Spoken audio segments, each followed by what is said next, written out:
puissance corporelle comme étant un développement du plein potentiel. La notion de puissance, elle est là. Et conscience émotionnelle. Donc là, vous avez vu l'importance de l'état des affects dans la création de qui je suis. L'idée, ça va être donc de rendre ces émotions conscientes pour soulager le corps, puisque lui doit gérer tout ce qui est dans le monde de l'inconscient. Alors, un bref résumé de ce qu'on a vu avant. Donc, le corps, c'est un organe de perception et d'action. Dans l'atelier là, on va travailler sur la notion des émotions, la perception. L'atelier 3, ce sera la partie action avec les valeurs. Non, c'est Ça va? Oui, ça va, c'est bien. Ça va? La partie perception, en fait, reprend tous les courants électromagnétiques et les réactions chimiques. C'est ce qu'on va voir aujourd'hui, maintenant. Là. Et tout ce qui est action, c'est l'influx nerveux et l'énergie. Donc le corps nous montre la partie inconsciente de nos émotions, car celle-ci teinte notre état d'esprit et notre influx nerveux et notre vitalité. Voilà un peu un résumé de ce qu'on a vu jusqu'à maintenant. Okay, donc on va créer à l'image de notre ressenti, parce que nos actions vont être aussi en fonction de nos émotions. Alors, le corps. Je vous ai dit qu'en fait, la partie perception était dirigée par des courants électromagnétiques et des réactions chimiques. On avait déjà vu ça un peu dans J'aime mon corps. On a vu que certaines émotions, certaines réactions émotionnelles... Parce que sinon, je vois rien. Ah! Je suis très Il y a un reflet? Non, bougez pas. Vous pouvez pas venir là? Non, il y a quelqu'un. Non, il n'y a personne. Mais je suis bien, je suis très bien. Pas de souci. Donc en fait, la partie perception, courant électromagnétique, réaction chimique. Dans J'aime mon corps, on avait vu que nos émotions déclenchaient toute une réaction chimique, tout un tas de chimie qui venait imprégner nos muscles. Voilà, donc c'est ça qu'on va regarder aujourd'hui. Et maintenant, on a des outils comme le magnétoencéphalogramme, le MEG, le MEG. L'électroencéphalogramme, ça vous le connaissez. La résonance magnétique fonctionnelle, la tomographie par émission des positons, les PET, PESCAM, etc. La tomographie par émission de photons uniques, les SPECT. Okay. Donc là, on a déjà beaucoup d'outils qui permettent de visualiser le flux d'émotions, en fait, les champs électromagnétiques et les réactions chimiques. Alors ça, c'est l'image d'un MEG. C'est assez particulier comme machine. C'est utilisé pour la recherche, c'est pas tellement utilisé pour des examens de santé. Ça, vous n'aurez pas à aller dans ce genre de machine. Et alors, il existe aussi des techniques de codage et des expressions émotionnelles. Les MFAC, qui sont en fait l'étude des mouvements des muscles de la face. Il y a des gens qui passent leur vie à étudier ça. En fonction des émotions, on va avoir des micro-mouvements au niveau du visage. Et alors, il y a l'EEB, où là, en fait, c'est les différentes expressions et comportements du corps en fonction des émotions. Okay. Donc, il y a une science maintenant qui s'appelle la synergologie. C'est très, très intéressant de voir les synergologues qui nous décryptent le langage non-verbal. Par exemple des hommes politiques on trouve ça sur YouTube, c'est assez intéressant de voir ça. Et en fait, en fonction des micro-mouvements au niveau des yeux, le champion de ça, à l'heure actuelle, c'est M. Macron, qui lui a subi un training extrêmement poussé, et il a la capacité de bloquer au niveau de son visage toutes les micro-expressions. Il a juste un tout petit peu l'œil gauche qui se ferme encore par rapport à l'œil droit, mais c'est juste la seule chose qu'on arrive à détecter. Et tous ces mouvements, quand il met les mains comme ça sur le bureau, les doigts écartés, tout est codifié pour balancer une information, une communication non verbale. C'est très intéressant, si vous avez l'occasion sur YouTube.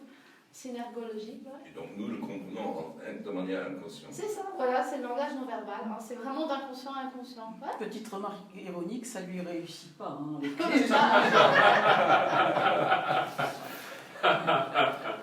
Peut-être pas qu'à certains publics, on va dire.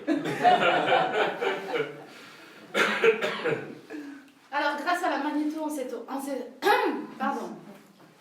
Merci Véronique de m'avoir fait penser que j'avais recassé. Elle revient. Grâce à la magnétoencéphalographie, on peut voir les flux électromagnétiques. En fait, on s'aperçoit que quand il y a une excitation d'un neurone, il y a une ouverture ionique de la membrane, c'est-à-dire que la peau du neurone, la membrane du neurone, vient s'ouvrir. Il y a des espèces de portes qui s'ouvrent, et il y a des échanges d'ions qui peuvent se faire. Et cet échange d'ions va créer un courant électrique. Alors, il y a un courant électrique à l'intérieur même de la cellule, à l'intérieur même du neurone, c'est l'influx nerveux.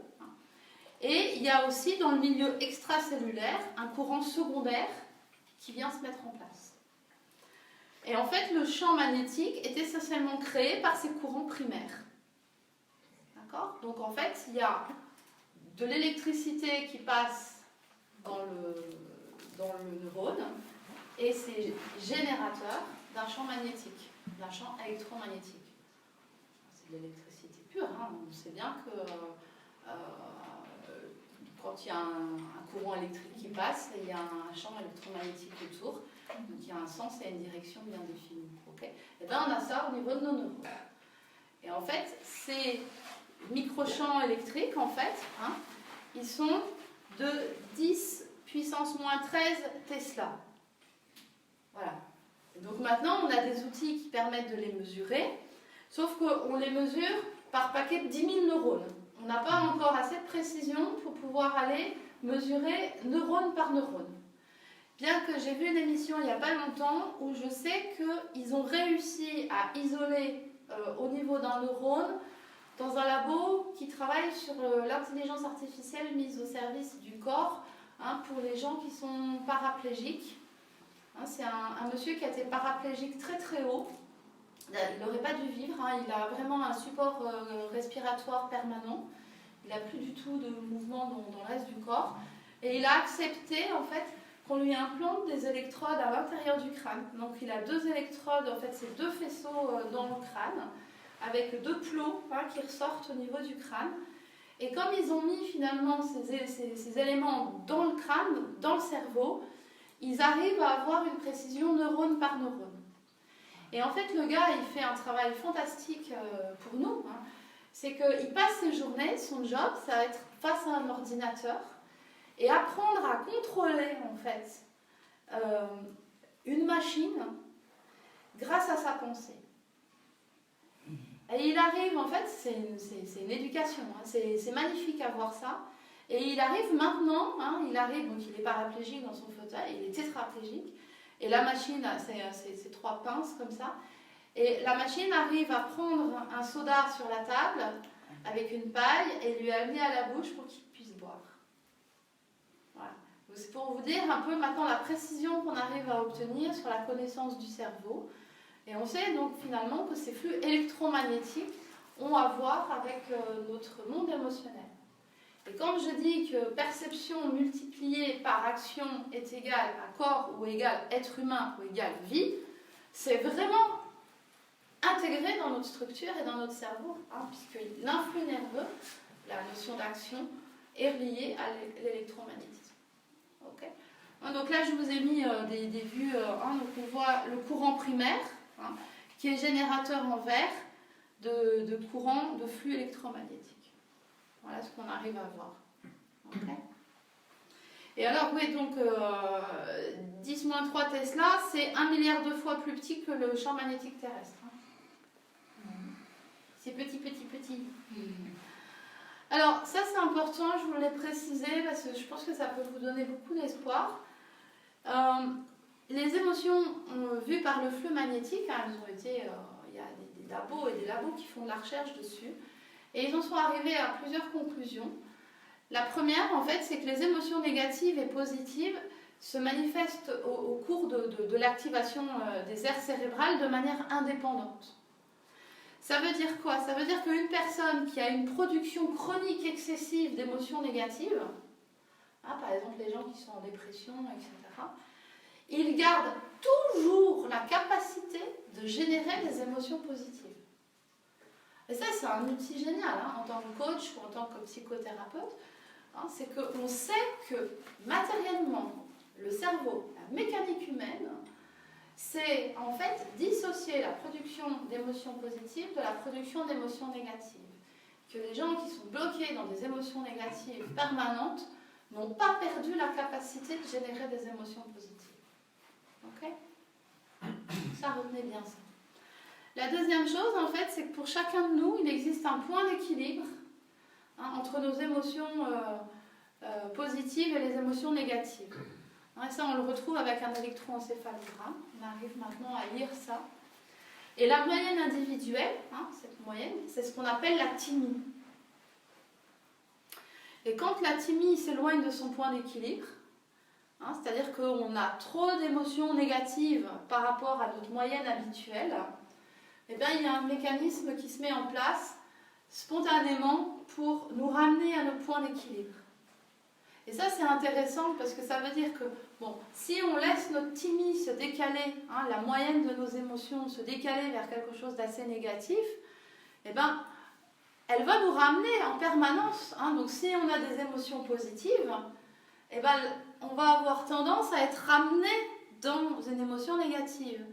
Mais à l'inverse, si notre thymie, on a réussi à développer ces émotions positives et que de temps en temps on a un coup dur qui nous emmène dans des émotions négatives, eh ben la mécanique de notre cerveau nous ramènera plus facilement vers une émotion positive. D'où l'importance d'aller volontairement stimuler des émissions d'émotions positives pour que le cerveau enregistre un point d'équilibre, une thymie, dans la zone des émotions positives. Ça nous permettra, on capitalise sur l'avenir en fait quand on fait ça. Vous comprenez la mécanique ? Ça veut dire que votre mécanique, votre structure corporelle vous aide tous les jours. C'est aussi une des raisons pour lesquelles vous n'êtes pas les victimes de votre corps. C'est que votre corps a en lui tous les organes, tous les outils pour vous rendre bien, vous faire en sorte que vous soyez bien. Mais si vous ne connaissez pas ces outils, vous ne pouvez pas les utiliser. Là, vous avez un outil magnifique. Pensez positif, écrivez-vous des phrases positives. Moi, j'en ai mis plein mon couloir. C'est pas que pour de la déco. C'est parce que je passe devant toute la journée. Et je sais qu'à chaque fois que je fais ça, je conditionne mon cerveau pour avoir une thymie qui est dans un truc qui va me faciliter la vie par la suite. Ok ? Et quand on fréquente des ambiances négatives, et ben notre moyenne individuelle va être influencée. On voit ça dans les résultats d'examen. C'est-à-dire qu'en fait, une personne peut s'influencer elle-même par des drogues, par des comportements récréatifs, par tout un tas de mécanismes, les aliments qu'elle va manger, si elle fait du développement personnel ou pas, ou être influencée par l'extérieur. Alors ça peut être le temps, ça peut être les cycles saisonniers, ça peut être des sons, mais ça peut être aussi par les émotions des gens qu'on côtoie. On sait que les émotions sont hyper communicatives. Ok ? Donc ça, c'est 3 piliers. Vous notez ça sur votre frigo, pour vous le rappeler. Attention, votre moyenne, elle est influençable par vous-même et par ce qui vous environne. Donc si vous baignez trop longtemps dans un seau d'eau, vous allez ressortir mouillé. Et ben, si vous baignez trop longtemps dans une ambiance négative, votre thymie, elle va partir dans un espace plus négatif. Moins agréable en tout cas. Ok ? Et vous-même, en fonction de ce que vous pensez et de ce que vous lisez et de ce que vous regardez et de tous les stimuli que vous allez avoir dans votre environnement qui vont taper votre potentiel créatif, eh bien vous allez développer des émotions positives et donc vous allez influencer votre thymie. Et donc vous commencez à comprendre que vous influencez votre thymie, donc vous influencez votre corps, donc vous influencez votre santé et votre niveau d'énergie. Ça va loin cette affaire-là. Alors, là je vais passer vite, je veux juste que vous compreniez en fait que les émotions sont... quand ça rentre, il y a l'électromagnétisme au niveau du cerveau, mais tout ça, ça va déclencher des réactions hormonales en fait. Donc tout le flux électromagnétique au niveau du cerveau va avoir un impact sur votre corps par vos hormones. Alors, il y a le système limbique dont on avait déjà parlé, qui gère les émotions. Hein. Donc, il y a un petit noyau, le noyau accumbens, hein, qui est au niveau du cerveau, qui joue un rôle central dans le circuit de récompense. Hein. Donc, dès que, en fait, on se sent bien, hein, qu'on est récompensé, qu'on est gâté, etc., hein, il va y avoir sérotonine et dopamine qui se mettent en route. Donc la sérotonine, c'est plutôt la satiété et l'inhibition, tandis que la dopamine, c'est ce qui favorise l'envie et le désir. Ok ? Donc il y a des gens qui parfois, ils n'ont plus d'envie, ils n'ont plus de désir pour rien, ils sont un peu amorphes. Alors ils font 52 séances de psychothérapie, et puis ça va toujours pas. Puis un jour, il y a un médecin qui se dit « Mais peut-être que si on faisait un dosage de neurotransmetteurs, on pourrait peut-être avoir une réponse. » Voilà, et c'est comme ça qu'on se met à doser les neurotransmetteurs, hein, dopamine, sérotonine, etc. Puis on s'aperçoit qu'il y a un déficit de neurotransmetteurs. Ça, j'en ai un peu parlé dans J'aime mon corps. Et donc, parfois, c'est un peu dommage de dire qu'on est nul, pas bien, qu'on a envie de rien, qu'on est bon à rien, etc., alors qu'en fait, on a juste un déficit en neurotransmetteurs. Okay ? Maintenant, on peut stimuler ces neurotransmetteurs. Hein, on peut aussi aller à l'inverse, c'est-à-dire qu'on peut stimuler le neurotransmetteur, par exemple en faisant des activités qui créent du plaisir, qui font du bien, qui nous remplissent, etc. Là, on va effectivement fabriquer des neurotransmetteurs. Alors, il y a l'aire tegmentale ventrale, hein, du mésencéphale, donc ça, c'est un truc qui se trouve dans votre cerveau. Hein, c'est qui, elle, synthétise, en fait, c'est les neurones de cette zone-là vont synthétiser la dopamine. Hein, c'est là où se fait le lien entre la machinerie énergétique, hein, l'influx nerveux et le flux électromagnétique, et l'hormone. Donc en fait, c'est des cellules qui ont des grands neurones, hein, des grands axones, c'est le corps du neurone, hein, qui est très très grand et qui va toucher la zone de ce noyau-là, et ce qui permet de sécréter la dopamine. Mais le point de départ, ça reste quand même électrique. Il y a le cortex préfrontal, hein, donc juste à l'avant, dont le rôle est de planifier et de motiver en fait l'action. Hein, donc là, on est... C'est un peu le court-circuit des systèmes hein, on parlait du système de récompense, etc. C'est un peu lui qui déclenche cette action-là. Okay. Bon, l'amygdale, on en a déjà parlé, hein, qui colore effectivement les perceptions. J'aime, j'aime pas, je suis bien avec ça, je suis pas bien avec ça. Hein. Et si vraiment il y a une peur qui se déclenche, elle vous bloque tout le système et là... on ne pense plus, on ne fait plus rien. Excuse-moi, si les amygdales ont été enlevées, ce qui est souvent le cas... Amygdale cérébrale. Ah, pardon. Ok, ah, c'est ce qu'on avait vu dans J'aime mon corps, le cerveau oui. primitif. Ok, voilà, cerveau limbique.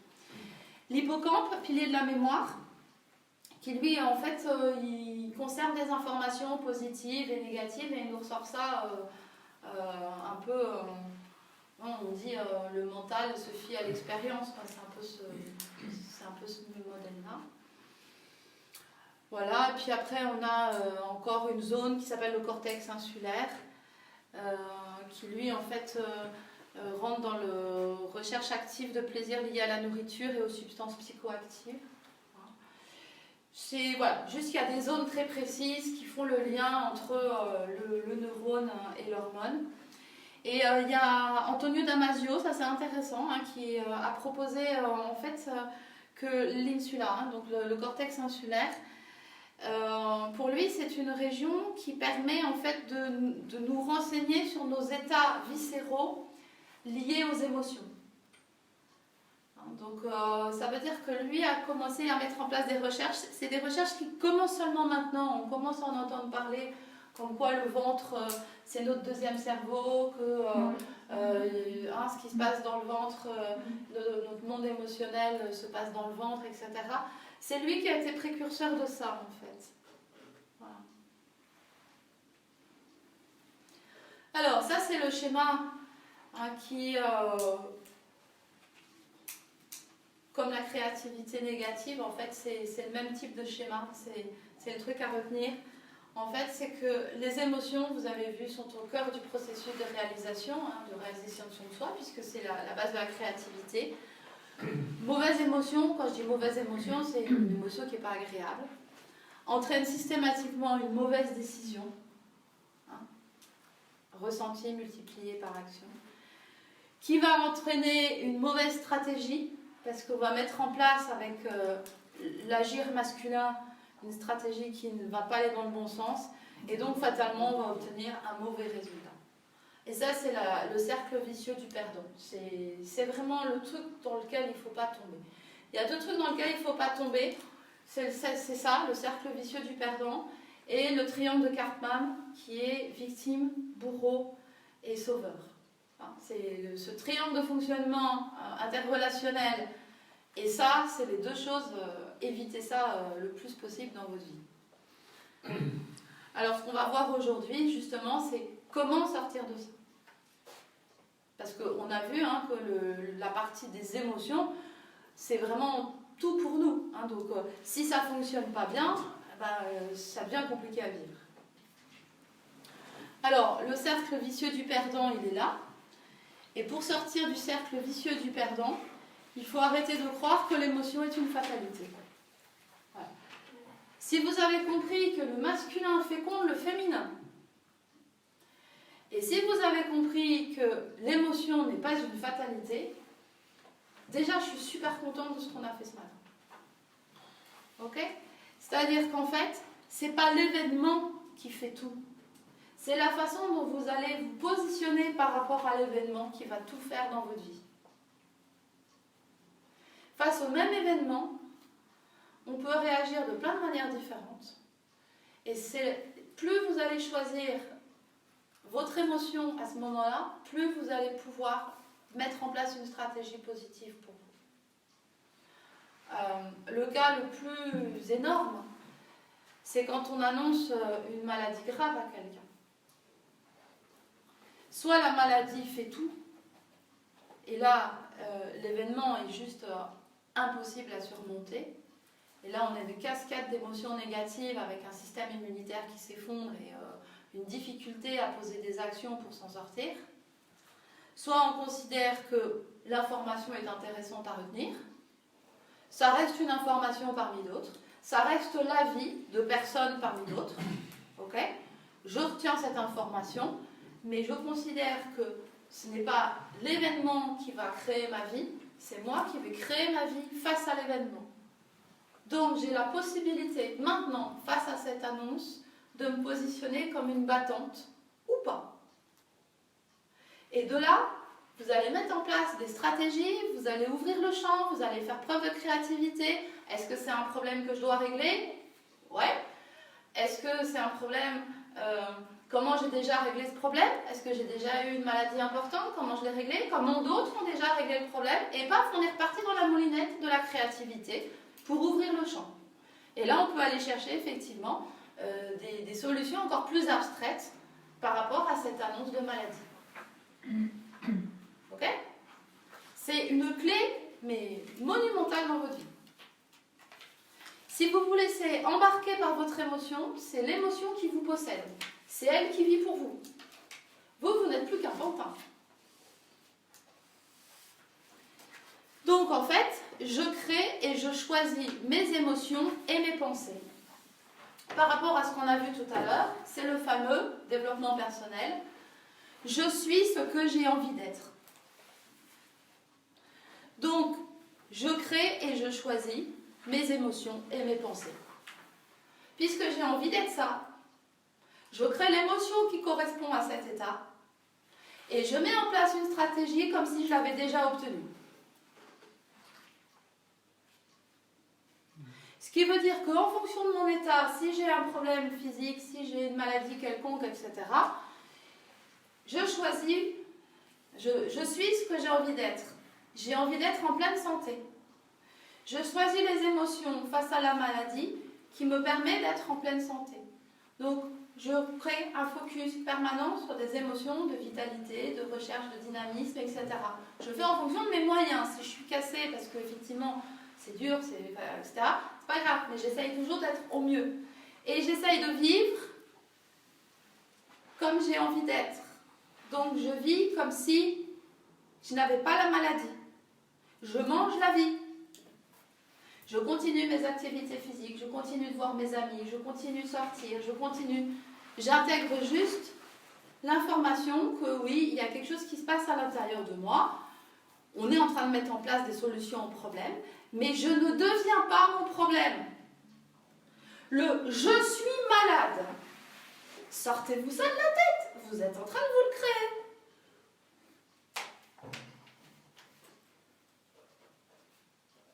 Ça, je l'entends à longueur de temps. Vous n'êtes pas votre maladie. Je suis fibromyalgique. Non. Vous êtes un tel qui souffre de. Ok ? Et ça, c'est important parce que quand on vous annonce un diagnostic, le médecin, il vous dit, vous êtes malade. Pouf, pouf, pouf. Et vous voyez ce que ça fait dans vos structures de créativité, ça vous enfonce. La question, c'est pas de nier le problème. La question, c'est, dernier point des 9 points, prendre une position différente. Regarder d'un autre point de vue la situation. Faire preuve de créativité. Parce que cette créativité va vous sortir des plus mauvais pas qui soient. Ça va vous sortir de difficultés de santé. Ça ne va pas forcément les régler, vos problèmes de santé. Mais ça va vous permettre de continuer à bien vivre, à vous sentir bien pendant la difficulté. Souvent, ce qu'on dit, quand j'étais stagiaire dans les hôpitaux, etc., c'est quelque chose qu'on se disait toujours. On disait toujours, c'est bizarre, c'est toujours les patients qui ont le plus sale caractère et qui sont les plus pénibles à gérer qui s'en sortent le mieux. Maintenant, j'ai compris pourquoi. Parce que c'est une question de caractère. C'est une question de positionnement. Je choisis d'eux. Non, mais c'est le caractère ne se laisse pas influencer. Non, c'est une question. Alors, effectivement, en fonction des caractères, il y a des gens qui vont avoir plus de facilité. Quelqu'un qui va être dans une structure rigide, avec un narcissisme dominant et un flux masculin hyper puissant, pour le faire changer d'avis, il va falloir s'accrocher. Hein. Et s'il a décidé qu'il n'était pas malade, il n'est pas malade. La preuve, c'est eux qui tombent avec des pathologies de la rigidité, avec des burn-out et des choses comme ça. Par contre, quelqu'un qui est déjà dans le rejet de son corps, si il pense déjà que son corps ne va pas, si en plus on lui confirme que son corps ne va vraiment pas, bah alors là, c'est foutu, quoi. Il ne va pas se battre. À quoi bon? Ok? Et la clé de tout ça, c'est je crée et je choisis mes émotions. Pas ma santé, pas les médicaments que je vais prendre, pas mon médecin. Je choisis en priorité mes émotions et mes pensées. Parce que derrière ça, la stratégie va découler de source. Tu veux dire quelque chose? Non, oui, ce que vous disiez, ça me faisait penser, quand j'étais jeune dans mon village, il y avait des personnes qui avaient un sacré caractère et qui vivaient très longtemps. Et j'entendais toujours, oui, c'est une mauvaise herbe, c'est une sorte de mauvaise herbe. Elles vont tenir par rapport à toutes les autres. C'est toute la C'est difficulté. une mauvaise herbe, c'est-à-dire mauvais caractère, monchon, mauvaise herbe. C'est très très mal vu d'être soi. C'est très très mal vu d'être soi. C'est très très mal vu d'avoir la capacité de choisir ses émotions et ses pensées. Hein. Ça, c'est pas du tout politiquement correct dans la société. Hein. Mais aussi de parler de nocebo pour les diagnostics. Oui, mais ça, après le diagnostic, il est ce qu'il est. Il est ce qu'il est. Le nocebo, La les gens question, ne c'est- se rendent pas compte que c'est déjà vraiment difficile de s'en défaire. Mais Ouais, les médecins ne sont pas formés pour annoncer Non. une nouvelle. Et ça devrait être dans. Mais ça ne change Ça pas. devrait être c'est dans le connu depuis programme. très Il longtemps. y a un Mais- minimum de psychologie qui On devrait peut être pas- intégré dans les programmes de On médecine. peut pas changer ce qui se fait. On peut pas changer. C'est pas l'environnement. C'est pas l'événement, c'est pas l'environnement qui compte. C'est pas ce que vous dit le médecin qui compte. C'est pas la façon dont il vous le dit. C'est pas à vous de changer le monde. Vous pouvez changer la façon dont vous recevez le discours de l'autre. Oh, obligé de s'adapter, non? Ça c'est clair. Il faut le changer. C'est même pas de l'adaptation. C'est je prends la décision maintenant de choisir ce que je veux vivre comme émotion et comme pensée. Sinon, vous allez rester dans une programmation. Avec en permanence, derrière vous, ah oui, mais si c'était grave. Ah, après, il y a toutes les peurs qui voûtent. Ok? Les peurs qui sont associées à vos blessures. Peur du rejet, peur de l'abandon, peur de l'humiliation, peur de la trahison, peur de l'injustice. Ces 5 peurs-là, en fonction de votre structure, vont déjà, si vous connaissez vos structures, vous allez déjà savoir en amont comment vous allez recevoir l'information de l'autre. C'est-à-dire que celui qui a une peur de la trahison, par exemple, eh ben, il va écouter le discours du médecin avec sa peur de la trahison. Et il va en permanence avoir en lui quelque chose qui lui dit « mais il ne me dit pas la vérité, il est en train de me cacher des trucs, le système de santé, c'est obscur. » Vous voyez ce que je veux dire? Mais quelqu'un qui va avoir une blessure d'abandon, le même discours du médecin, la même annonce de diagnostic, il ne va pas du tout le vivre de la même façon. Et s'il ne veut plus me soigner, et s'il s'en va, le nombre de patients qui ont peur de perdre leur médecin, que leur médecin parte en vacances, que leur médecin parte en pension, qu'ils n'aient plus accès aux soins, c'est le même diagnostic, c'est pas la même blessure en face. Mais par contre, quelle que soit votre peur, quel que soit ce que vous dit la personne en face, quel que soit l'événement, vous ne pouvez rien changer de tout ça. La seule chose que vous pouvez modifier, c'est les pensées que vous allez avoir et les émotions que vous allez choisir d'avoir. Et plus vous aurez entraîné votre Timmy à être dans des émotions positives, plus en cas de coup dur, ça vous sera beaucoup plus facile. Et ça, vous pouvez le faire dès maintenant. Et ça apaise aussi les relations de travail, ça apaise aussi les relations de couple. Parce que si vous avez pris l'habitude d'être dans une Timmy positive, ce que vous allez entendre, surtout si vous êtes conscient des blessures que vous avez, eh bien vous savez que vous entendez de façon déformée, et vous savez aussi que ce que dit l'autre, finalement, ça ne va pas vous faire sombrer dans quelque chose de négatif, puisque vous êtes quelqu'un de dynamique et de positif. Donc c'est plutôt rassurant. Et là, on peut se donner à soi-même. Hein, on sent qu'on est à l'aise, que même si l'autre, des fois, il fait des trucs qui ne sont pas cool, ben, on sera toujours sur ses 2 jambes.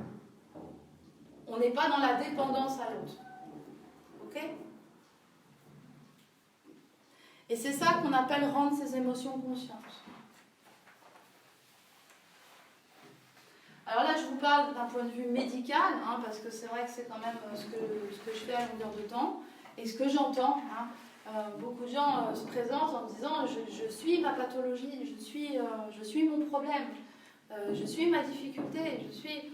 Ok, donc ça, voilà, je voulais qu'on l'envoie, mais on peut l'utiliser, ça aussi, pour absolument tout dans sa vie, et surtout pour les gens qui veulent créer leur business, qui veulent développer leurs affaires, etc. Hein, la stratégie gagnante ne peut passer que par une émotion positive. Dans le cadre de l'entourage familial, c'est parfois difficile.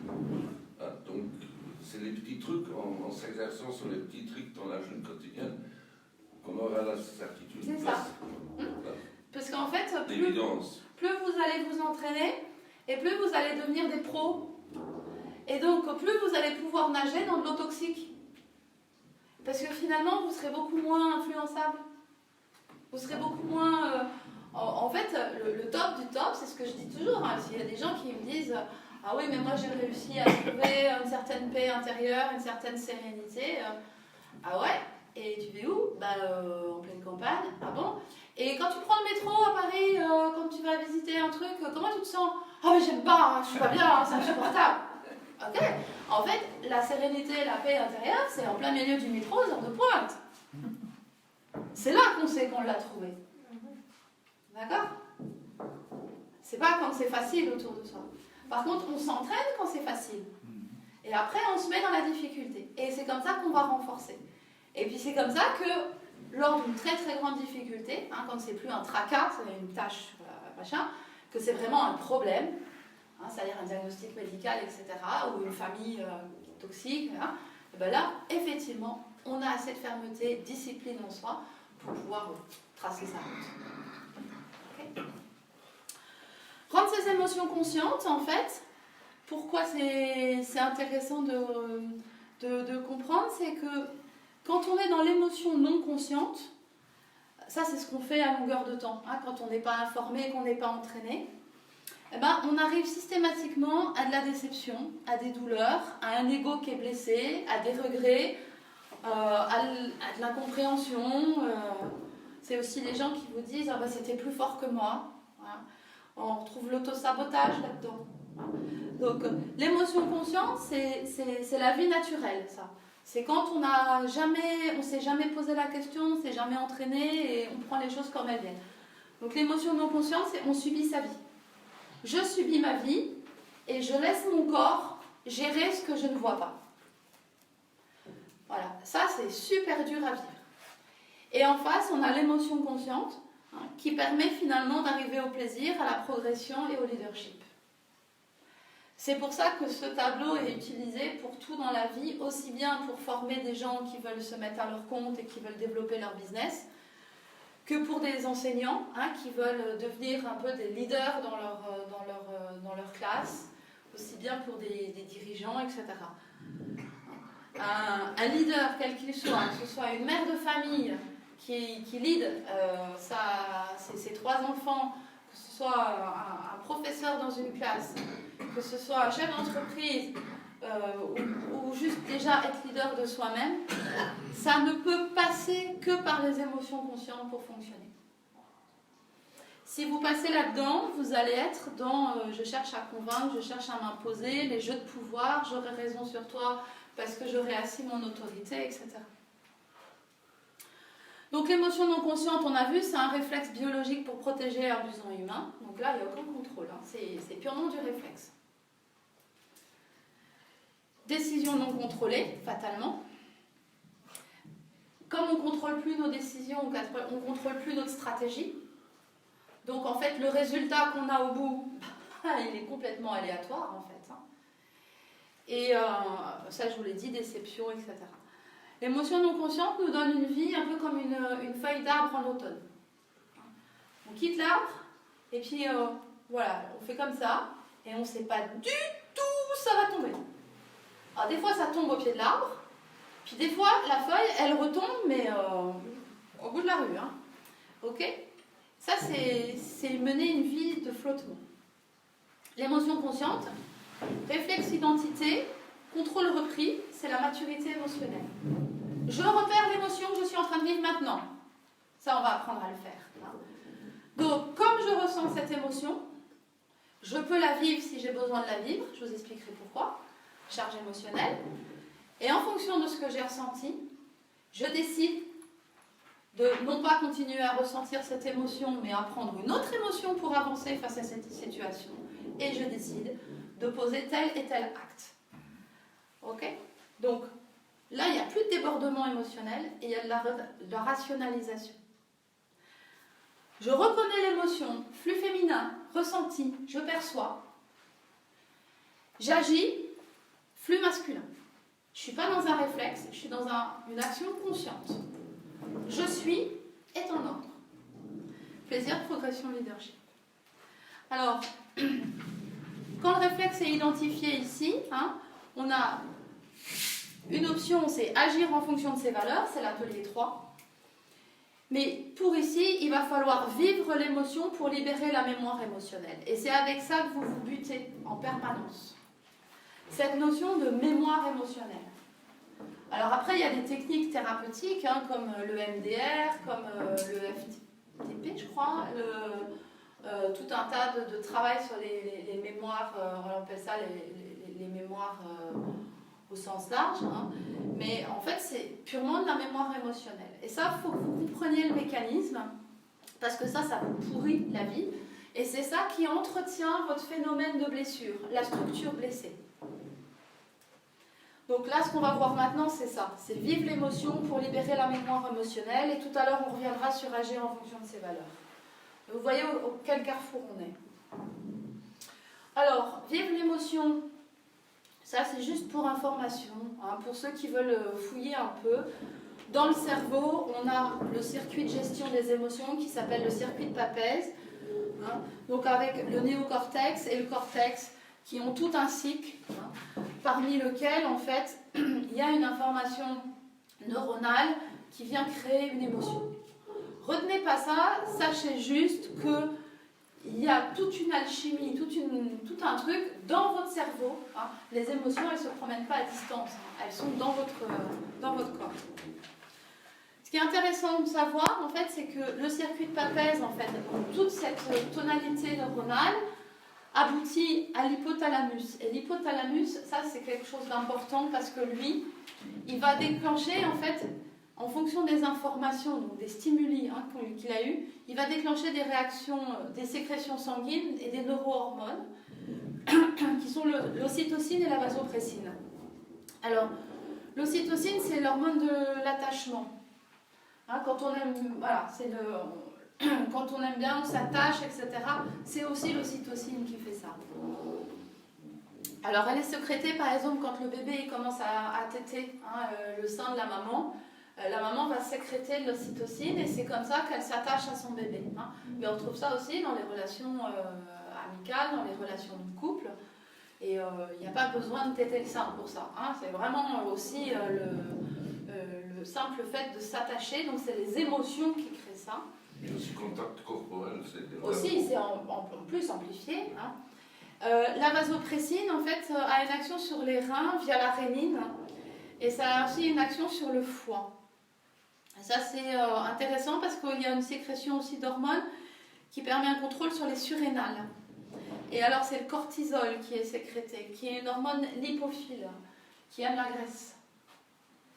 Je vous fais juste cette petite anecdote, hein, parce qu'on dit parfois que quand on prend du poids ou qu'on n'arrive pas à en perdre, on mange ses émotions. En fait, les émotions, effectivement, suivent ce circuit de Papez, arrivent à l'hypothalamus et il y a une sécrétion, en fonction des émotions qu'on ressent, une sécrétion de cortisol qui est une hormone lipophile, qui aime la graisse, appelle à la graisse. On va vouloir manger gras et sucré. Et alors, l'hypothalamus a aussi un contrôle sur le système nerveux autonome. Donc, réaction de défense, combat fuite, la reproduction, mission défécation. Hein, quand vous êtes stressé, que vous avez des émotions d'impatience, etc., des fois vous allez 10 fois aux toilettes. Hein.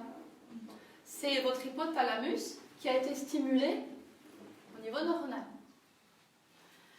Comportement alimentaire, régulation de la température corporelle, hein, ce qui explique aussi que vous pouvez avoir froid après mes séances. Hein, des fois, il y a des patients qui grelottent après mes séances. Réaction émotionnelle au lâchage émotionnel des chaînes musculaires. Pareil pour la faim. Hein, des fois, il y a des gens qui me disent voilà, je vais manger un bœuf après la séance. C'est cette réaction-là, c'est le circuit de Papez. Hein. Donc, en travaillant en chaîne musculaire, kinésithérapie psychocorporelle, on travaille aussi au niveau du cerveau sur les zones émotionnelles. Alors, notion de plaisir et de récompense, les rythmes circadiens. Hein, si on a aussi un cycle d'endormissement et d'activation équilibré. Contrôle des glandes sécrétrices, contrôle du cœur, des vaisseaux sanguins, des bronches, contrôle de la fonction digestive et métabolique, contrôle des reins, de la vessie, ça contrôle tout. Hein. Voilà. En altération aussi avec le système immunitaire. C'est pour ça que quand on a un choc émotionnel, parfois derrière on est malade. On chope une grippe. Hein. C'est ce circuit-là qui fait ça. Des compensations au niveau du système immunitaire à cause du choc émotionnel. Libération, ocytocine, cortisol, etc. Il y a un package qui se met en place.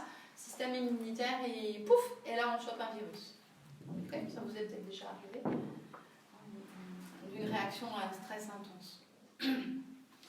Donc en gros, finalement, tout ce que je suis en train de vous décrire là, c'est ce qui est mis en avant dans les recherches sur les micro-mouvements de la face et les micro-mouvements du corps pour lire les émotions des gens. Hein, la synergologie, finalement, n'est qu'en fait une science qui permet de lire ce que l'hypothalamus a fait dans votre corps. Alors, je vous ai mis un petit exemple pour la joie. Hein, c'est Holtz et Milner en 1952 qui se sont aperçus que, on a parlé du noyau accumbens tout à l'heure, qui gère la récompense et le bien-être. Il reçoit donc les informations de l'aire tegmentale ventrale via la dopamine. Hein, ça, je vous ai dit, la dopamine est sécrétée. Et ça va entraîner en fait une sécrétion réflexe de sérotonine pour l'euphorie, d'endorphine contre la douleur et les endocannabinoïdes contre l'anxiété. Et la sécrétion finalement de ces 3 neurotransmetteurs suite à la sécrétion de dopamine va déclencher par l'intermédiaire de votre cœur, de vos machins, de vos micro-mouvements, de vos trucs et des bidas, la joie. Ok ? Pareil pour la colère. Alors là, c'est l'aire septale du cerveau. Enfin, je vous passe le détail anatomique. Ça passe par le thalamus. Et on a une sécrétion d'adrénaline, de cortisol et de testostérone. En 2004, Henning a montré qu'un faible taux de sérotonine entraîne des comportements agressifs. Voilà. Donc la colère, c'est adrénaline, cortisol, testostérone. La tristesse, alors il y a encore aussi un passage par l'hypothalamus avec une libération d'adrénaline. On a le ventre noué et la respiration accélérée, hein, c'est le système sympathique qui fait ça.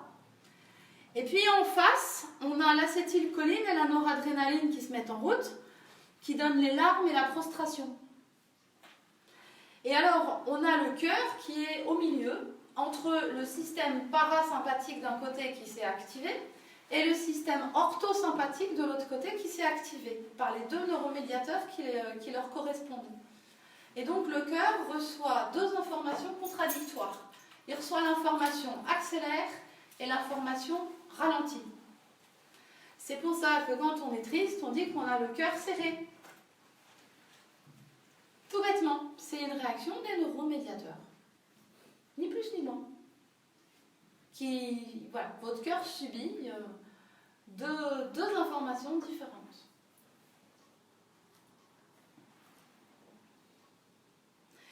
Il y a des gens qui ont des tristesses chroniques, des tristesses inconscientes, chroniques, qui n'ont jamais été explorées, avec des blocages de mémoire, de tristesse. Hein. Un sentiment de ne pas avoir réalisé certaines choses dans sa vie ou d'être passé à côté de certaines choses, hein, qui sont même inconscients et qui vivent avec un cœur serré. Et le cœur, quand il est serré, il finit par avoir des petits dysfonctionnements, des choses qui ne fonctionnent pas. Hein, et donc on est obligé de le traiter médicalement. Donc il y a un impact vraiment physique de vos émotions qui sont cachées, des émotions enquistées. Le fait d'avoir une activité physique peut, le fait d'avoir une activité physique peut contrebalancer ce phénomène. Oui, parce que tu vas jouer sur les neuromédiateurs. C'est pour ça qu'on dit que l'activité physique, quoi qu'on fasse, quel que soit notre état, est toujours importante. Même les gens qui sont très très malades, on leur conseille d'avoir une activité physique. Parce que l'activité physique va cibler des neuromédiateurs qui sont ultra positifs et qui peuvent aussi, comme on va forcer certains neuromédiateurs, ça peut sortir le cœur d'une certaine impasse. Alors, comment on crée une mémoire émotionnelle ? Si l'émotion est trop forte, le système est dépassé. Hein, vous avez vu le circuit de Papez, hein, il y a un circuit pour gérer le stimulus et l'information de l'émotion. Quand on a fait la formation Gène mon corps, je vous ai expliqué que quand il y avait une toxine qui rentrait dans le corps, il y avait tout un système qui se mettait en place, un métabolisme primaire, pour évacuer la toxine ou le déchet vers la sortie. Et si jamais il y avait trop de déchets ou que les déchets étaient en trop grande quantité, il y avait un deuxième circuit qui se mettait en place parce que le premier était dépassé, donc il y avait un métabolisme secondaire qui se mettait en place. Et si ce métabolisme secondaire ne marchait pas, eh ben, il y avait un stockage des toxines dans ce qu'on appelle la poubelle du corps, c'est-à-dire le tissu conjonctif, qui est le tissu d'emballage des muscles et le tissu d'emballage des viscères. Et on stocke là les déchets en attendant que ça passe. Et ben, pour les émotions, c'est exactement la même chose. Si l'émotion est trop forte, hein, c'est comme un déchet en trop grande quantité, le système que je viens de vous décrire, là, le circuit de Papez, il est dépassé, ça ne marche plus. Et donc, il y a une partie qui va être gérée par la voie normale, à la hauteur de ce que le système peut supporter. Et puis, il y a une autre partie qui, lui, elle, va être stockée. D'accord? Et c'est ça qu'on appelle les fameuses mémoires émotionnelles. Et c'est stocké aussi dans cette espèce de mémoire de la chaîne musculaire. Hein. Je vous avais donné l'exemple quand vous avez envie de faire pipi, vous n'êtes pas « ouais, j'ai envie de faire pipi ». Non, vous avez envie de faire pipi, on est clair, quoi, d'accord? Et donc, si vous avez... Là, c'est facile, c'est ponctuel, d'accord? Mais après, je vous ai dit, si vous avez besoin de porter une charge lourde, voilà, souvent, on prend de l'air, hein, le diaphragme, il vient s'appuyer sur les viscères, donc toutes les chaînes musculaires ont un point fixe, elles développent plus de force, donc on se sent plus fort, donc on peut soulever la charge, et puis voilà, on relâche, tout rentre dans l'ordre. Mais si on a une charge lourde à porter, parce que voilà, on est dans un milieu difficile, parce qu'on ne se sent pas à la hauteur, parce qu'on a peur d'être trahi, parce que, hein, vous avez vu toutes les blessures, bon, voilà, on a besoin d'être plus fort, et on est exactement dans cette crispation de blocage diaphragmatique position basse, et on a la tête dans le guidon, les épaules qui montent, les coudes qui se plient, on est... Voilà, ok? Et donc ça crée un impact corporel dans la chaîne musculaire. Et quand je vous tire dessus, hein, je vais faire l'inverse, je vais libérer la tension qui est emmagasinée dans votre chaîne musculaire, ce qui va libérer l'articulation et la pression et rééquilibrer les pressions. Mais si votre émotion, elle est enquistée dans les tissus, c'est-à-dire que vous avez un qui-vive permanent parce que vous avez toujours peur de quelque chose, hein, vous n'êtes pas ah ouais, j'ai peur. Non, c'est oh, on est prêt à tout, on regarde tout, on surveille tout, on a la tête comme ça, on est prêt à attraper. Hein. Regardez quelqu'un qui a peur de tomber, hein, quand il neige sur le verglas. Vous voyez comment il marche? Et quand on a peur de vivre, les chaînes musculaires sont imprégnées de la même façon, pareil, avec la même pression sur les articulations. Sauf que c'est moins flagrant, quoi. Parce que dans la vie de tous les jours, on ne peut pas marcher en permanence en disant j'ai peur de vivre. Non, on est obligé de fonctionner normalement. Mais l'imprégnation se fait. C'est ça une mémoire émotionnelle. Donc stockée dans les chaînes musculaires, pour beaucoup. Ok?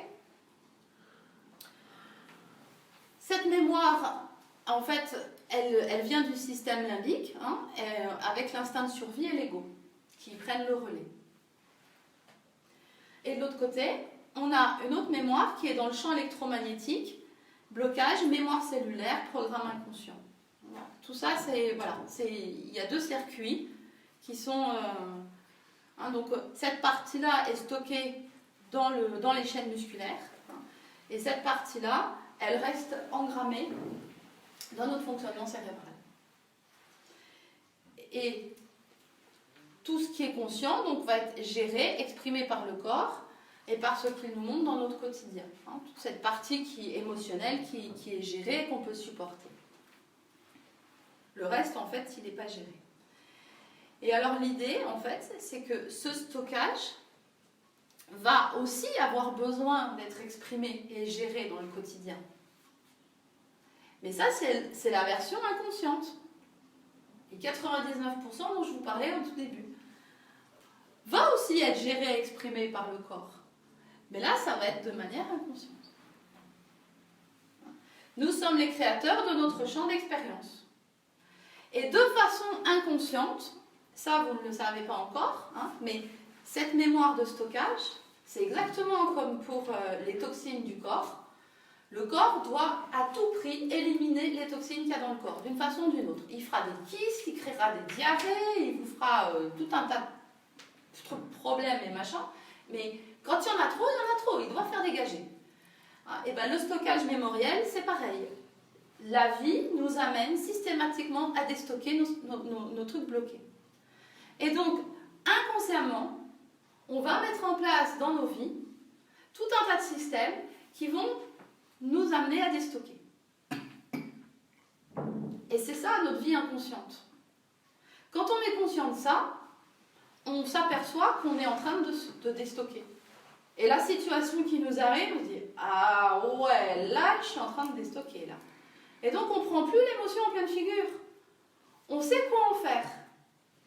Et ça change tout dans une vie.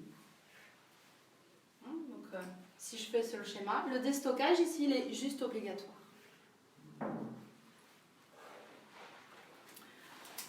Alors, ce que je voulais juste vous montrer, ça c'est quelque chose, ça va peut-être vous aider un peu.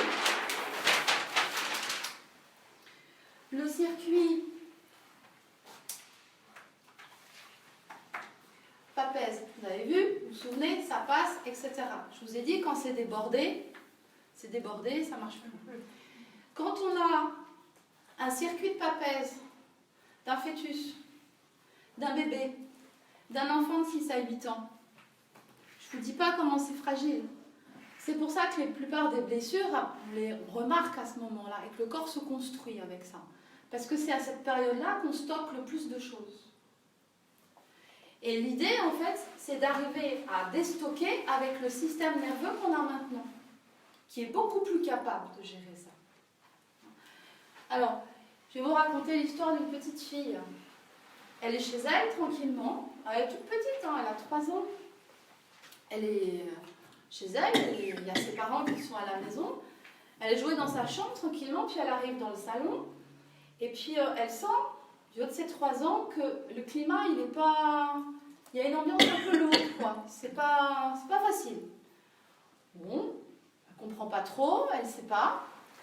Elle va dans la cuisine, et là, elle voit sa maman qui est en train de faire la vaisselle, mais elle se concentre, on voit bien qu'elle a les larmes qui sont juste là, la maman, elle prend sur elle a du mal à parler, on sent bien qu'en fait, c'est une belle engueulade avec son mari. Donc il y a un bon climat lourd et elle est au bord des larmes et elle ne supporte pas. Et la petite, elle voit sa maman comme ça, 3 ans. Et elle voit que sa maman, elle est en difficulté.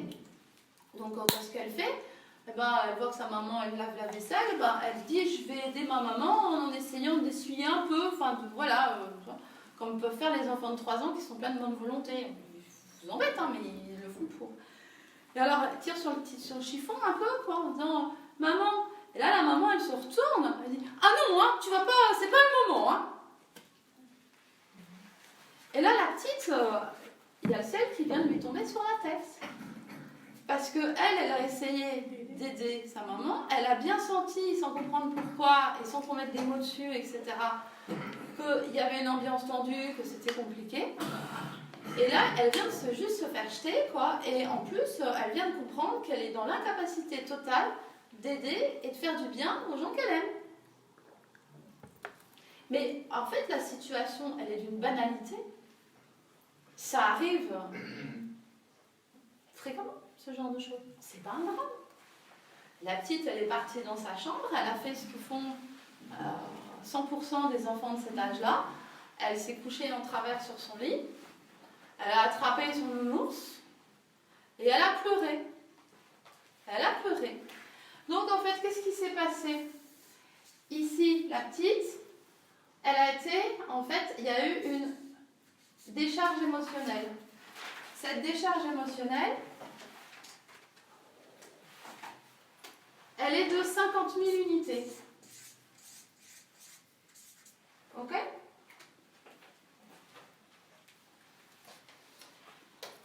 « 50 000 unités pour son petit système nerveux d'enfant de 3 ans, c'est juste impossible à passer. Elle risque une électrocution. Donc en fait, il y a un système normal qui se met en place de protection. Donc en fait, qu'est-ce qui va se passer? Il y a 30 000 unités qui vont être mises en stand-by, en stockage. Et puis, ici, il y a 20 000 unités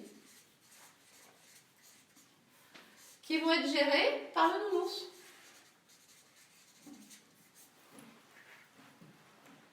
Voilà.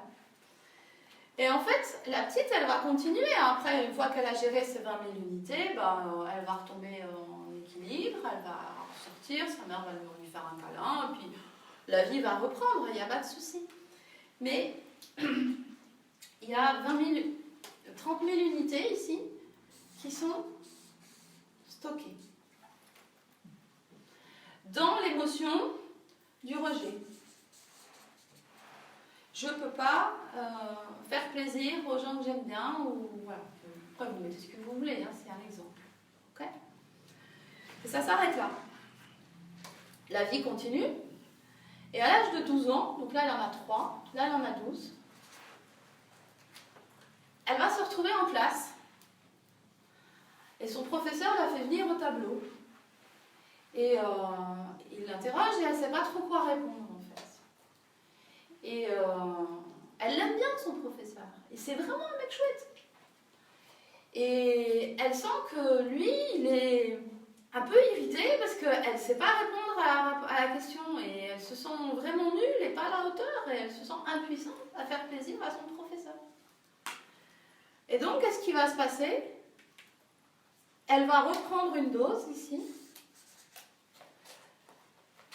de 5000 unités. D'accord? Mais ces 5000 unités, en fait, elles sont tout à fait gérables, hein, c'est pas méchant. Hein. D'accord? Mais pour elles, ça a une importance énorme parce qu'elles ont exactement la même couleur que les 30 000 qui traînent. C'est la même espèce, c'est la même chose, c'est la même émotion. Rejet. Pardon? Le rejet. Ouais, c'est la même émotion. Ok? Et pourquoi c'est là ça? Parce que la vie a décidé et que c'est normal pour continuer à vivre qu'il vous faut déstocker. Donc, pendant 11 ans, on avait un panneau ici. Hein, c'est comme si d'un seul coup, pouf, on se dédoublait et que dans l'invisible, il y avait un petit bonhomme qui restait coincé dans l'espace-temps des 3 ans avec son panneau « Oublie pas ». Ok? Et donc, ce petit bonhomme, il se rappelle à nous. Et là, pour une autre personne de sa classe, ça n'aurait pas été grave du tout. Mais pour elle, elle est sortie de là, mais elle était ravagée. Elle a pleuré tout ce qu'elle a su, etc. Et qu'est-ce qu'elle a fait? Parce qu'elle a vraiment vécu son émotion. Elle avait mal, elle s'est sentie vraiment pas bien. Eh bien, elle a fait quoi? Elle a purgé ses 5000 unités nouvelles, plus, éventuellement, 25 000 d'avant, qui restaient stockées. Donc, elle est à 30 000. Ok? Donc ça veut dire qu'ici, il y a encore un petit panneau avec 5000, hein, puisqu'elle en a épuisé que 25 et elle a puisé les 5 ici. Et donc il y aura encore une petite blessure de rejet, une petite émotion de rejet là qui va la titiller, qui va être un déclencheur, mais ça sera beaucoup moins important qu'avant. Parce qu'elle aura déjà lâché hein, ce qu'on appelle la décharge, ça c'est une décharge émotionnelle sur une émotion. Mais quand on veut avoir toujours raison, parce que, attention, hein, on peut arriver ici à 45, hein, c'est pas un problème. Et alors, bah, on a toujours le stock, hein, plus toutes celles qu'on a ramenées après, hein, ça on a du stock hein, en général. Arrivé à un certain âge, on veut avoir raison. C'est-à-dire qu'en fait, on sent qu'il y a une forte possibilité pour qu'on soit rejeté. Ah, mais ça, on n'aime pas. D'accord? Donc, en fait, on va rejeter l'autre avant de se sentir mal. Et donc, ouais, c'est un connard. Ok. Mais en fait, c'est quoi le problème? C'est qu'on veut avoir raison. On préfère dire que c'est l'autre qui est nul, on préfère dire que c'est l'autre qui n'est pas fréquentable, on préfère dire que c'est l'autre qui est toxique, on préfère dire que... plutôt que d'avoir l'opportunité de ressentir le fait qu'on peut être quelqu'un de rejeté et qu'on peut avoir vraiment un sentiment d'impuissance à rendre l'autre heureux. Et donc à chaque fois qu'on veut avoir raison et qu'on se comporte de cette manière, on s'empêche de faire ressortir, de libérer, de déstocker. Et donc fatalement, un peu plus tard, on va s'en reprendre une dose. Tout bêtement. Donc à chaque fois que vous essayez d'avoir raison ou de montrer que, hein, monsieur et madame rigide, que l'émotion c'est pas pour vous, et vous vous mettez encore plus les pieds dans les tapis.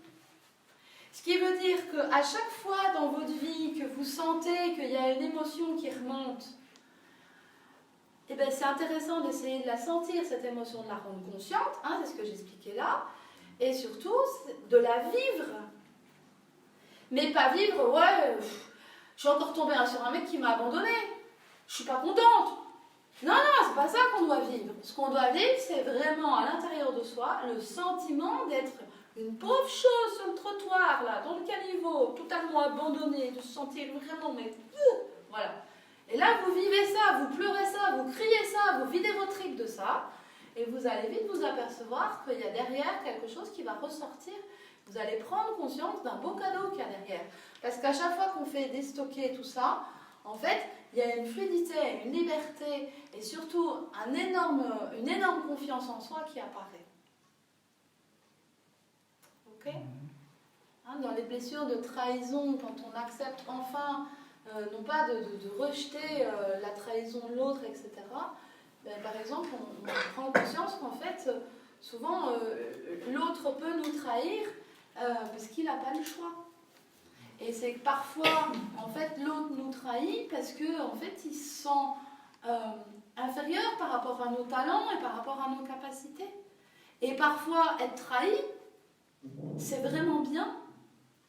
Parfois, il y a des gens, il vaut mieux qu'ils vous trahissent.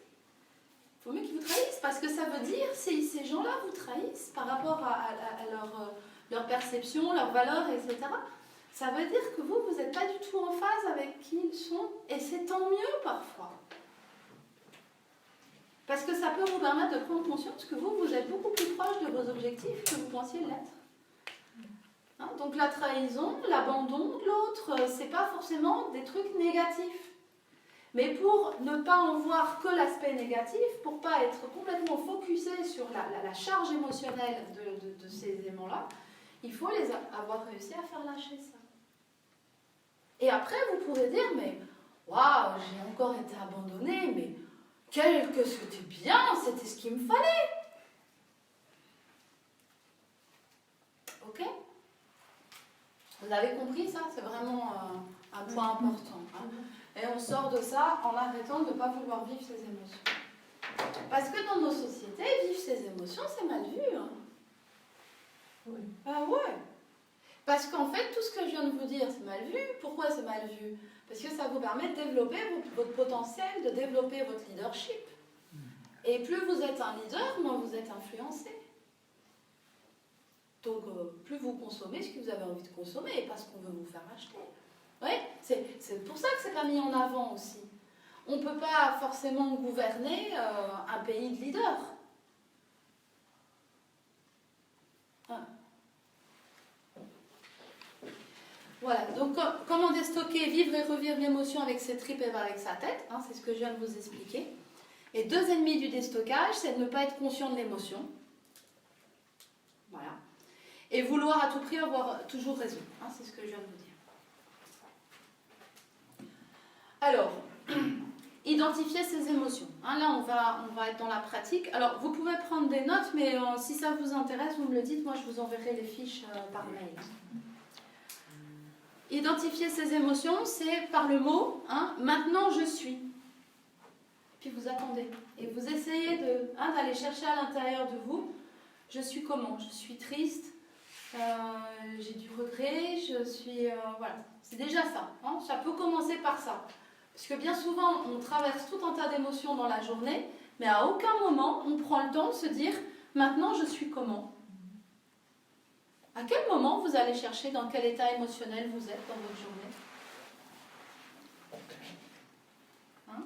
Moi, j'en ai fait une routine parce que je ne peux pas me permettre d'arriver en séance avec vous, avec ma tristesse, avec ma colère, donc, j'ai appris, en fait, à chaque fois que je démarre une séance avec vous, hein, je vais toujours aller chercher mon émotion qui est en dessous. De façon à essayer de la libérer. Souvent, on me dit, mais qu'est-ce que vous êtes calme en séance et ça ? Oui. Parce que j'ai fait ce travail-là avant de démarrer le soin avec vous. Parce que je ne peux pas me permettre de mettre mes émotions à l'intérieur de vous. Par contre, je dois pouvoir être neutre pour pouvoir écouter les émotions qui sont à l'intérieur de vous. Okay ? Donc ça, vous pouvez faire le travail. Hein, je vais vous donner une liste avec toutes les émotions. Vous pouvez piocher les émotions les plus importantes. Hein. Par les pensées. Quelles sont les pensées qui me mettent dans cet état-là ? Quelles sont les pensées qui traversent ma tête maintenant ? Et Dieu sait qu'on en a. Hein, donc vous faites un arrêt sur image et vous écrivez toutes vos pensées. Que ce soit ce que vous mangez ce soir, mais aussi tout ce que vous pouvez penser sur... Et en faisant le tri comme ça, vous allez voir qu'il y a des pensées. « Ah, j'aurais pas dû dire ça. Oh, voilà. » Il peut y avoir du regret, il peut y avoir un peu de peur, de l'appréhension, il peut y avoir... Voilà. Tout ça, c'est à noter, c'est intéressant. Et si vous faites ça sur plusieurs jours, vous allez vous apercevoir qu'il y a des trucs récurrents. Vous êtes plutôt systématiquement dans ce type de pensée, dans ce type d'émotion. Si tu as trop de pensées, Et ben justement, c'est intéressant de les trier. On les trie. On les trie. Ouais, on les libère. Ouais, c'est ça, on les libère. Et la physiologie, hein, vous avez vu que par l'intermédiaire de l'hypothalamus, vos émotions avaient une action sur votre corps, ce qui fait que vous pouvez savoir hein, quelles sont vos réactions physiques, quelles sont les réactions physiques de mon corps maintenant. Est-ce que j'ai envie de faire pipi toutes les 2 secondes? Est-ce que j'ai un peu des crampes dans le ventre? Est-ce que j'ai l'impression d'avoir une oppression dans le cœur? Est-ce que je transpire beaucoup? Est-ce que j'ai les jambes qui tremblent? Hein. Moi, il y a toute une phase dans ma vie où j'avais une espèce de phobie de l'administration. Dès que je devais avoir un moindre contact avec une administration quelconque, j'avais les jambes qui tremblaient et je transpirais, quoi. Mais je n'avais pas compris. Et un jour, j'ai pigé. Alors après, j'ai pu régler ça. Mais j'avais l'impression que c'est parce que j'étais pas bien, parce que j'étais fatiguée ce jour-là. Non, c'est que j'avais une démarche à faire auprès de l'administration. Et en fait, c'était ça qui réagissait. Donc ça vaut le coup d'aller chercher de temps en temps. Hein. Si vous êtes un peu dans certains signaux, certains jours, mais pourquoi? Il y a peut-être tout simplement un peu d'angoisse qui est là. Internet n'oublie rien. Internet n'oublie rien. Oui. Voilà, donc transpiration, vision rétrécie, respiration plus rapide, moins ample, accélération cardiaque, bouche sèche. Voilà. Après, hein, la deuxième étape, après avoir identifié, c'est comprendre ses émotions. Alors ça, c'est quelque chose qu'on oublie. Hein, c'est que nos besoins, en fait, et nos émotions fonctionnent ensemble. Quand notre besoin est satisfait, on a une émotion positive. Quand notre besoin n'est pas satisfait, on a une émotion négative. Donc une fois qu'on a identifié l'émotion, ce qui est très très intéressant, c'est pas de s'arrêter à l'émotion, c'est d'essayer de comprendre quel est le besoin en dessous. Pourquoi? Parce qu'on a du mal à identifier nos besoins. Et si on sent qu'on est un petit peu triste ou qu'on a un peu de regret, ben peut-être que c'est parce qu'on avait un besoin qu'on n'a pas écouté, qu'on a appris à enfouir. Et là, ça vaut le coup d'aller gratter un peu. Parce que là, ça peut permettre de se dire « Ah ben finalement, ça j'avais envie de le faire et je ne l'ai jamais fait. » Et là, on peut s'en donner les moyens. Donc ne pas s'interroger sur le déclencheur de l'émotion, mais sur les causes profondes. C'est-à-dire c'est pas forcément parce qu'un tel m'a dit ça ou parce que j'ai vécu ça, mais c'est peut-être tout simplement parce que ça fait écho en moi. Ça me rappelle qu'au fond de moi, il y a un besoin auquel je n'ai jamais répondu. Hein, quel est le besoin qui s'exprime là-dessous?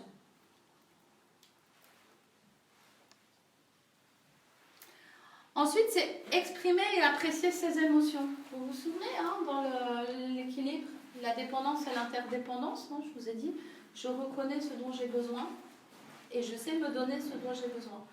Ben, c'est ça, exprimer et apprécier ses émotions. Pouvoir se le dire à soi-même. Et une fois qu'on a pu se le dire à soi-même, stade de l'indépendance, on va pouvoir aussi l'exprimer à l'autre. Mais pour ça, il faut déjà avoir su l'identifier, la comprendre et s'exprimer. Donc pour ça, on utilise l'écriture, donc la méthode des 3 lettres, je ne sais pas si vous connaissez, je vais vous en parler vite fait. La méthode de l'expression dirigée, par la parole, c'est trouver les bons mots, être soi-même, être honnête avec soi, dire aux autres les choses simplement.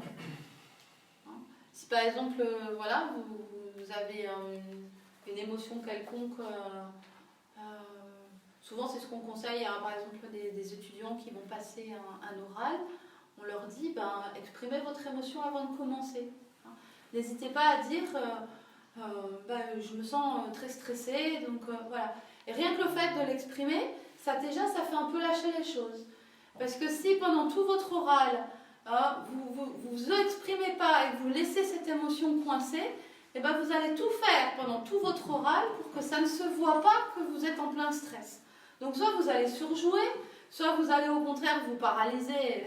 Tandis que le fait d'être authentique et de dire, là en fait je suis en plein stress, voilà, je vais faire de mon mieux mais je sens vraiment de l'angoisse, voilà, on a pu le cacher, ça a déjà un stress en moi, au moins la couleur elle est annoncée. Et ça on peut l'utiliser pour plein de situations, dans une relation de couple aussi. On peut dire tout simplement, c'est la communication non violente, je et pas tu, voilà, je ressens ça, je ne suis pas à l'aise avec ça. Ou quand tu fais ce genre de choses, eh ben, je me sens heureux, je me sens bien. Ou à l'inverse, je ne me sens pas à l'aise quand tu prends telle action, etc. Et ça, c'est l'expression de l'émotion. C'est l'interdépendance qui s'installe. Par la danse sur ballon, hein, ça je vous ai expliqué. Et la méthode corps poker que je n'ai pas encore développée ici, hein, en fait c'est des techniques de soins manuels, c'est comme une séance de gymnastique, sauf que en fait, vous avez les mêmes effets, sauf que ça se fait sur table, sans mouvement, ce sont mes mains qui travaillent. Et en fait, on arrive à libérer les émotions et à corriger en fait les émotions enfouies dans le corps grâce au travail manuel. Voilà. Ça, je ne l'ai pas lancé, je vais le lancer dans l'année. Alors, la méthode des 3 lettres, en fait, hein, c'est la méthode la plus classique pour arriver à décoincer une émotion. On écrit une première lettre qui reprend l'état de ses sentiments. Donc, on va dire cher machin, je me sens trahi quand, ta ta ta ta ta ta. Je suis fâchée quand, ta ta ta ta ta ta. Et on délaye. Je suis triste. Voilà. Mais on va travailler sur toutes ces émotions-là. On ne va pas s'arrêter à une seule, parce qu'en fait, vous allez voir que les émotions, elles fonctionnent par package. Il n'y en a pas qu'une. Il y en a toujours 3-4 en dessous. Et on termine sa lettre par « je voudrais que ». Voilà. Juste une expression des sentiments. Alors, si « je voudrais », ça vous ennuie, vous pouvez rajouter j'ai envie » ou « j'aimerais hein. ». Mais j'aime bien le « je voudrais » dans l'expression et l'affirmation de soi. Après, on écrit une deuxième lettre qui est la réponse idéale à ces sentiments. Celle que vous aimeriez pouvoir recevoir. Vous l'écrivez. Je me donne à moi-même ce dont j'ai besoin. Donc, j'ai besoin d'une lettre et je m'envoie ma lettre. Ça va? Donc, la réponse idéale à ces sentiments. Cher, je suis désolée que. Hein, donc, je me sens trahi quand on répond je suis désolée que. Je te prie de me pardonner pour. Je comprends que, je te promets que, et ce que j'aime en toi, tu es, tu mériterais. On s'écrit ça. D'accord? Et dans la lettre numéro 3, on va chercher la sensation de résolution. C'est-à-dire qu'en fait, par rapport à ce qui nous a été dit, on va se repositionner dans quelque chose de beaucoup plus positif. Donc, cher, hein, on reprend le premier, ton affection me rend.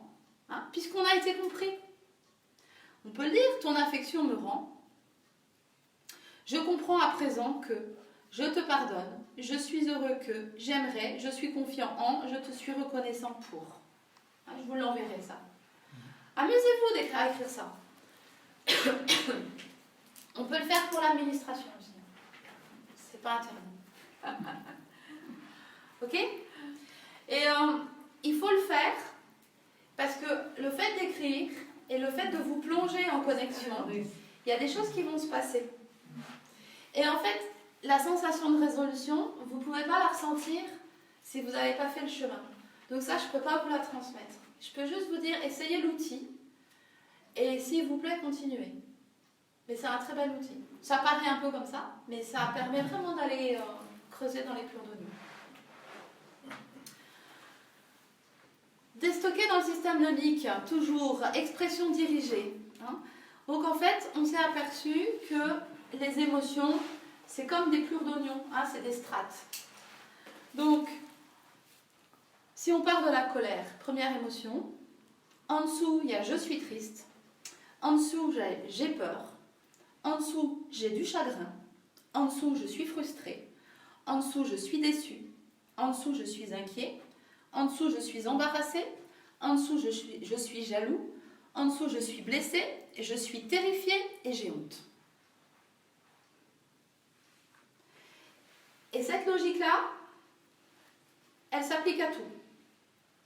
Ce qui veut dire que si vous vous retrouvez, par exemple, dans de la colère, vous avez une colère avec laquelle vous n'arrivez pas à vous en dépatouiller. Des fois, on a des colères qui sont tenaces. Hein.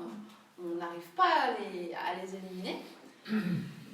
Et bien en fait, on va dire oui, je suis en colère, on va vivre cette colère, on va essayer de ressentir cette colère, on va vraiment, je suis en colère, et on peut même le mimer. Ça c'est le travail que fait Valérie. On va jouer la colère, quoi. Je suis en colère, je suis la colère, ok?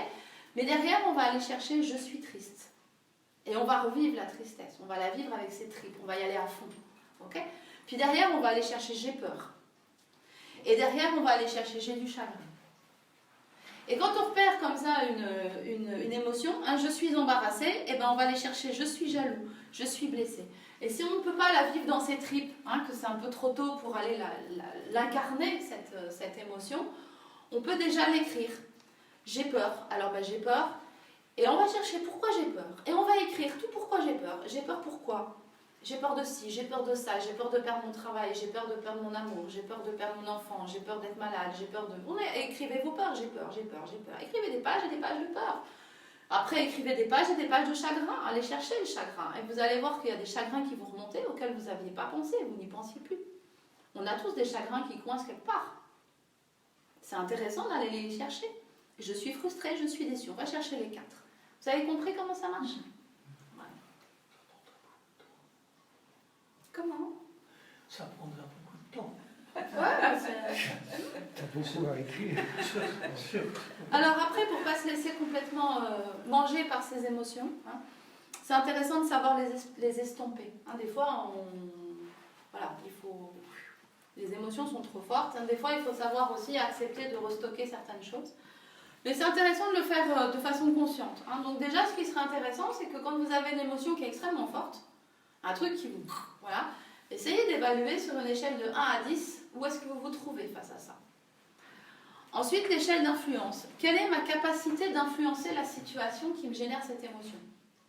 C'est là où on va commencer à rigoler. C'est que finalement, si vous pensez à ça, vous allez vous apercevoir que votre zone d'influence, elle est extrêmement faible. Et grosso modo, la seule chose que vous pouvez influencer, c'est vous, comment vous vous posez face à la situation. Donc ça s'appelle remettre l'église au milieu du village. Okay ? Qu'est-ce que mon émotion négative va influer positivement sur le problème ? Si je reste dans mon émotion négative, est-ce que ça va donner une suite positive à mon problème ? En général, la réponse est non. Mais c'est bien de se la poser, la question. Ça permet de regarder la situation. Bon, si je reste négative dans cette ambiance de conflit, là, et que je lui en veux toujours, et que j'ai toujours envie de lui faire la peau à chaque fois que je le vois, est-ce que ça va apporter quelque chose ? Ça va me permettre d'améliorer les choses ? Non ! Donc, comment je vais pouvoir me positionner ? Si je conserve mon émotion négative, est-ce que cela va m'aider dans mon futur proche ? Quel impact mon émotion négative va avoir sur les minutes et les heures qui suivent ? Des fois, l'impact, si vous y réfléchissez, il peut être énorme. Et reproduire les émotions positives. La modélisation, c'est ce que je vous avais expliqué au début. On peut se faire des listes pour passer d'une émotion négative à une émotion positive. C'est ça. Utiliser le corps pour mimer et renforcer en soi des émotions positives. Ça, c'est ce qu'on fait en développement personnel. Où on emploie en fait tout un tas de techniques de leitmotiv pour se redonner de la motivation. On vient de se prendre, par exemple, chez des commerciaux, ils font de l'appel à froid. Ils viennent de se prendre 50 noms. Ils ont le moral dans les chaussettes. L'idée, c'est quand même qu'ils arrivent à y croire encore et à retrouver de la motivation. Et donc, ils vont se mettre de la musique, ils vont mimer la joie, ils vont se mettre à sauter debout. C'est ridicule, on est bien d'accord. Mais ça n'empêche que eux, ça fait circuler des flux qui leur permettent de retrouver la niaque pour aller passer encore 50 appels. Reproduire un environnement, une physiologie positive. Donc, la musique que vous voulez écouter, les odeurs que vous voulez écouter pour retrouver quelque chose de positif. Voilà un peu comment on estompe ces émotions. Et alors, comment on fait lâcher souvent l'émotion, surtout les peurs, on passe à l'action. Tant qu'on est dans le concept, on amplifie tout de façon négative. Dès qu'on passe dans le concret, dès qu'on passe dans l'agir, qu'on y va, on s'aperçoit que finalement, il y a beaucoup de tension, il y a beaucoup de pression, il y a beaucoup de choses qui tombent. D'où l'importance de transformer en fait l'émotion par l'action. Donc, abandonner l'idée qu'on peut contrôler tout et faire baisser la pression. La perfection n'existe pas. Donc, ça, c'est le lâcher prise. C'est ce qu'on a vu. Ce que vous pouvez faire pour vous, vous le faites. Vous faites de votre mieux. Mais les autres, à un moment donné, ils doivent prendre leurs responsabilités. Donc ça, c'est passer à l'action. Passer à l'action, c'est pas forcément toujours être à fond. Passer à l'action, ça peut être décider de s'arrêter. Passer à l'action, ça peut dire aussi de dire « je m'en occupe plus ». C'est une prise de décision qui permet l'action. Sortez-vous de la tête que quand on dit passer à l'action, c'est toujours faire. Non, c'est adopter un état d'être. Obtenir du soutien en renforçant son environnement. Quand on a des émotions négatives, c'est toujours intéressant d'aller chercher du soutien auprès de sa famille, ou auprès d'un coach, ou auprès d'un thérapeute, et de s'entourer de gens positifs aussi. Parce que quand vous avez des émotions négatives, je l'ai expliqué, et que vous êtes dans un environnement négatif, tout ça c'est renforcé. Pensez résultat. Pensez à ce que vous voulez obtenir pour mobiliser une bonne énergie nécessaire pour switcher d'émotion. Restez focus. Si vous êtes dans la maladie, que vous vous annoncez un truc qui n'est pas drôle, etc., pensez à ce que vous voulez vivre. Repensez à des moments heureux, de quand vous pouviez aller vous promener, faire des choses, etc. Essayez de reproduire ça, essayez de vous reprojeter là-dedans, toujours. Et l'enthousiasme, saisir toutes les occasions pour être bien, pour être déraisonnable, pour se lâcher. C'est ça, le flux féminin. C'est d'ouvrir le champ le plus possible. C'est divergent comme pensée. Voilà, on le retrouve aussi ici. Voilà, donc ce qu'on a vu, c'est que avec ce programme mémoriel, donc on vit l'émotion telle qu'elle nous arrive pour déstocker et pour éviter que cette émotion se reproduise plus tard dans notre vie. Et le masculin féconde le féminin. Et bien avec ça, vous avez tout ce qu'il faut pour déstocker. Voilà. Ça c'est... je le refais pour les personnes en fait qui n'étaient pas là en premier cours, mais donc le masculin qui féconde le féminin. On a une création qui est à l'image de nos émotions. Voilà. Et le programme mémoriel, donc ça c'est les 12 blocages, c'est les paquets d'émotions dont je voulais vous parler. On va passer ça très vite parce que ce qui compte c'est que vous compreniez le mécanisme. Je vais vous donner les fiches, donc vous pourrez regarder ça tranquillement à la maison. Donc en fait on fonctionne, nos programmes mémoriels créent nos blessures, et donc nos blessures, on l'a vu, ont un impact sur notre corps, mais sont récurrents dans la démarche. Okay, donc on se retrouve avec les mêmes schémas. Et ces schémas, c'est des schémas émotionnels. Et donc ces émotions fonctionnent par paquet, et donc on a répertorié 12 blocages. Et évidemment, plus on fait preuve d'immaturité émotionnelle, plus la vie est compliquée, et plus on a un corps qui subit. Ok ? Alors, comment ça marche ? Donc on a vu que la première émotion, c'était la colère. D'accord ? Donc, quand on est bloqué dans la réprobation, ouais, il a encore fait ci, il a encore fait ça, et puis il fait comme ci, puis il fait comme ça, puis c'est pas possible, et puis gna gna gna. En fait, le sentiment qui coince là-dessous, c'est un sentiment de trahison. La plus grosse émotion à aller travailler, c'est la colère. Mais on a vu derrière qu'il y avait la tristesse, la frayeur et le regret. Donc là, vous avez plusieurs entrées. Soit vous ressentez une colère importante, soit vous avez souvent une colère menée de tristesse, soit vous avez un sentiment de trahison, soit vous êtes dans la réprobation permanente. Ou l'autre en face de vous est dans la réprobation, ce qui veut dire qu'il peut être dans un sentiment de trahison, et donc dans la colère, et vous pouvez vous positionner face à ça. Ça marche dans les deux sens. Ce que vous comprenez pour vous, vous pouvez aussi le comprendre pour l'autre. Comprenez ça ? Ou c'est flou ? Ça va ? D'accord. Donc l'attitude de la réprobation, c'est une attitude de reproche qui montre en fait qu'on a, à un moment donné, on a confié à l'autre sa propre destinée. Et après, on lui en veut ça. C'est très fréquent, ce genre de choses. Croire que l'autre est responsable de ce que l'on vit, c'est à mon avis une grave erreur. C'est exactement comme croire que l'événement fait tout dans notre vie. Donc, ce que l'autre a fait, c'est pas tout. C'est comment nous, on se comporte par rapport à ce qu'il a fait qui compte. Et donc, toujours reprocher, être dans le reproche, dans la réprobation, etc., nous coupe de notre capacité à prendre nos responsabilités et à faire changer les choses. Et ça nous maintient finalement dans un sentiment de colère qui n'est pas exprimé. Donc vous voyez que là, vous avez quand même énormément de pistes. Soit vous le rentrez là-dedans par le sentiment de trahison, soit vous réalisez que parce que vous êtes dans la réprobation, c'est que vous avez un peu lâché votre responsabilité sur quelqu'un d'autre, et donc vous reprenez les rênes, tout simplement.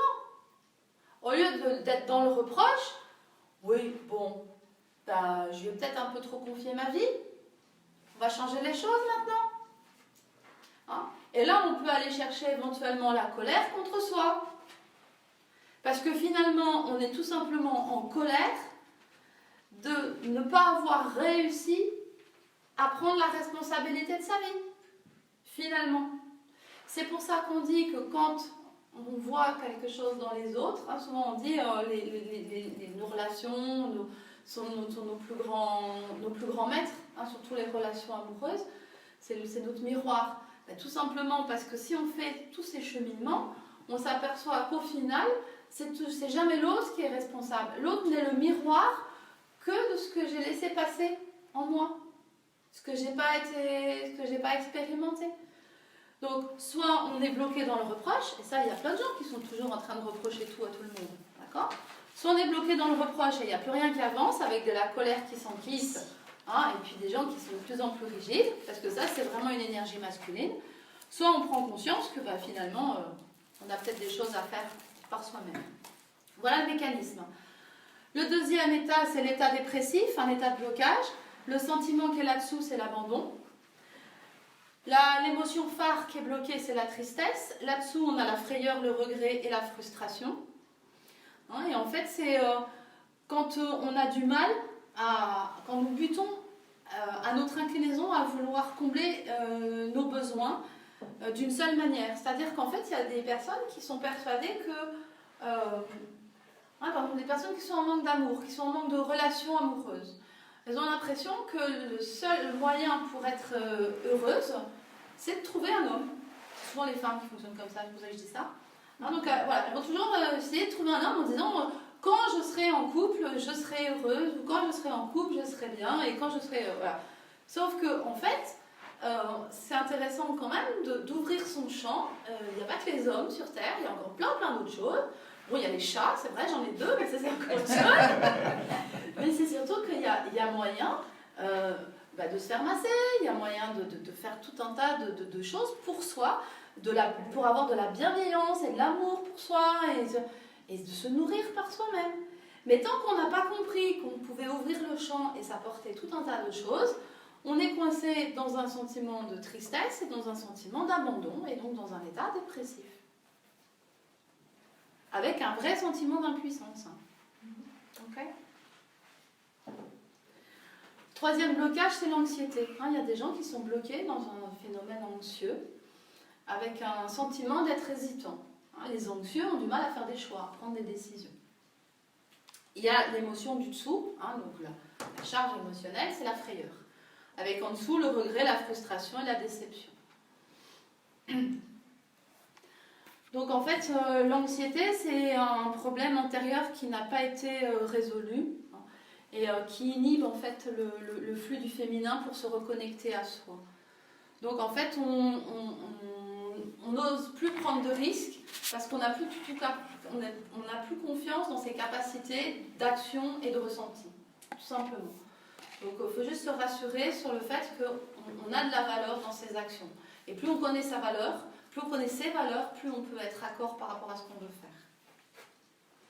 Voilà, donc après l'indifférence, c'est un autre blocage. Il y a des gens qui peuvent développer beaucoup d'indifférence par rapport aux autres, par rapport à eux-mêmes, par rapport à leur corps.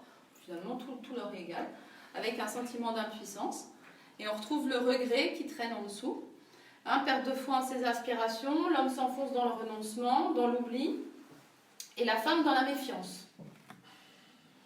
Par cette attitude, on s'interdit de voir tout ce qui peut être attendu de l'existence. Là, c'est aussi un blocage assez fréquent.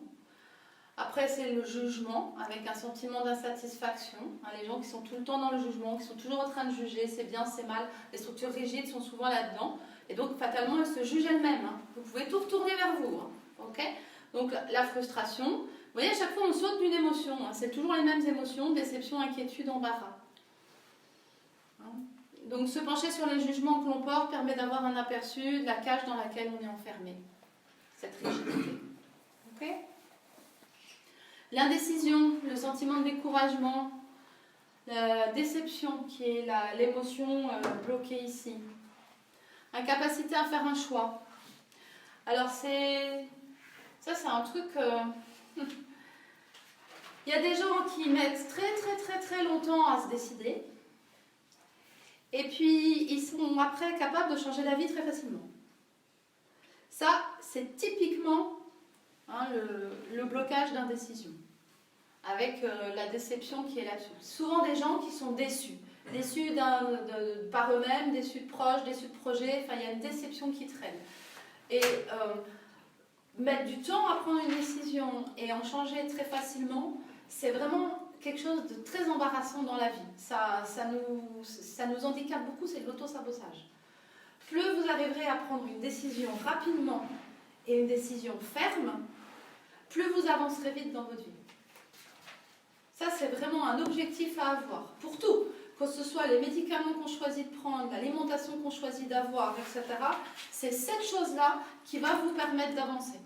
Si vous avez décidé de faire un régime, de suivre un régime alimentaire, c'est cette chose-là qui va vous permettre d'être au restaurant, de prendre la carte du restaurant et de dire au serveur « je veux ça et je veux ça et je veux pas autre chose » et de ne pas en changer.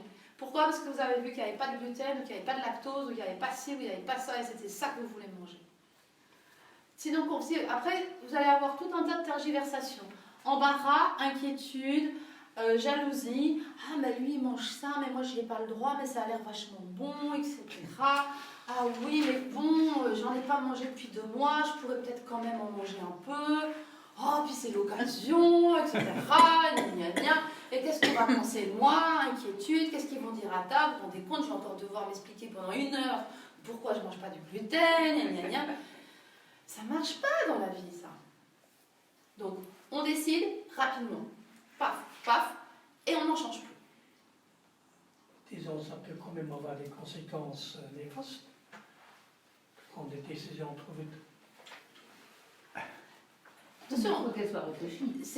j'ai pas dit une position, c'est pas du réflexe, hein, c'est pas... Non, c'est, vous vous souvenez, émotion positive, décision, hein, un bon choix, bonne décision, bonne stratégie, hein, on est dans l'émotion consciente, hein, on est quand même dans ce cercle-là. Mais prendre une décision, d'accord, c'est pas tergiverser, c'est pas, ok, c'est pas, il y a des gens, ils vont vous mettre 4 mois pour décider quelque chose. Et au restaurant, ils vont mettre 3 heures pour décider.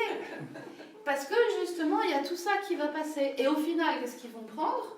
Un truc qui va leur pourrir la santé. Vous voyez? Tandis que si vous êtes focus sur votre truc, vous savez, vous connaissez votre stratégie dès le départ.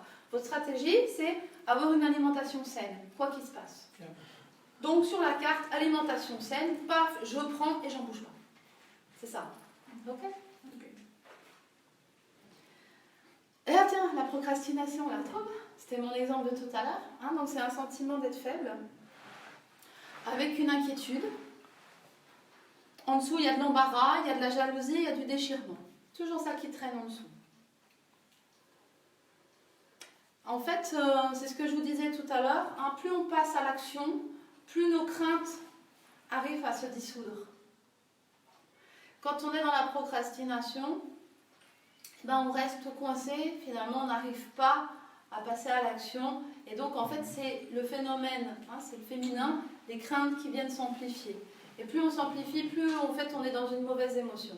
Quelqu'un qui va dans une émotion fixée sur son objectif, ouais j'ai envie d'y arriver, j'aime faire ça, je vais ça, etc. Il ne va surtout pas procrastiner. Sauf, je vous disais, dans le cas de figure où parfois on a besoin d'avoir un petit stress pour pouvoir être inventif et faire avancer quelque chose.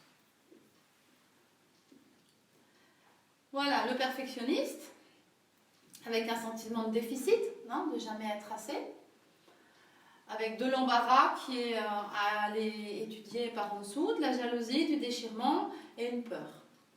Attentes excessives ne pouvant être comblées, qui seront porteuses de déception et de ressentiment par la suite. Voilà, la rancœur, sentiment d'être lésé, jalousie qui est en dessous. Signe que nous avons fait fausse route, avoir trop donné à mauvais escient, sans avoir été payé en retour. Alors c'est bien parce qu'une fois qu'on a compris ça, ben on sait quel chemin il nous reste à suivre, hein, pas celui-là. L'apitoiement sur soi, avec un sentiment d'exclusion. L'émotion là-dessous, c'est le déchirement, avec panique, honte et colère. Hein, donc plus on se préoccupe sur ce qui nous manque, plus on perd sa capacité à apprécier ce qu'on a déjà. La confusion.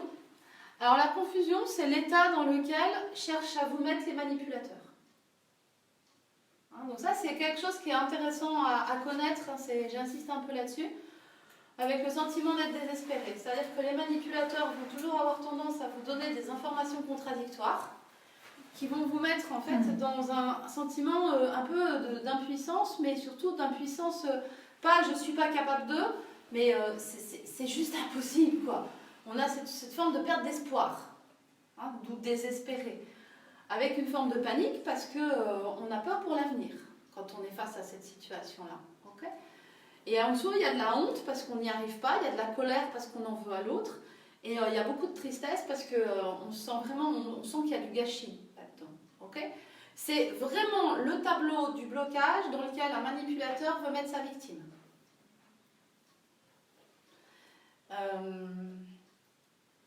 Donc si vous repérez par exemple que vous avez le sentiment de faire le maximum et à chaque fois que vous faites quelque chose, c'est jamais assez bien, c'est jamais ce qu'il faut, vous avez l'impression que c'est jamais assez, jamais assez, jamais assez, et que vous êtes toujours critiqué, etc.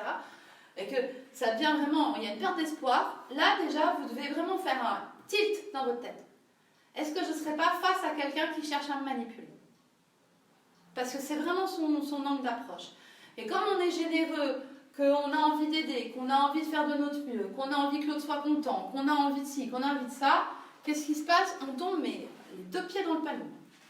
Et on y va, on donne, on donne, on donne, on donne, on donne, et c'est jamais assez bien, etc. Jusqu'à finir vidé. Hein, donc ça, faites attention à ça. Et alors le dernier, hein, qui est vraiment le blocage, c'est la culpabilité, avec le sentiment d'être déprécié. En dessous, il y a la honte à aller chercher. Hein. On se sent coupable quand on perd l'estime de soi et que l'on ne peut pas se pardonner les fautes que l'on a commises. Tout simplement. Voilà, je vous laisserai découvrir tout ça. Ok ? Voilà, c'est tout.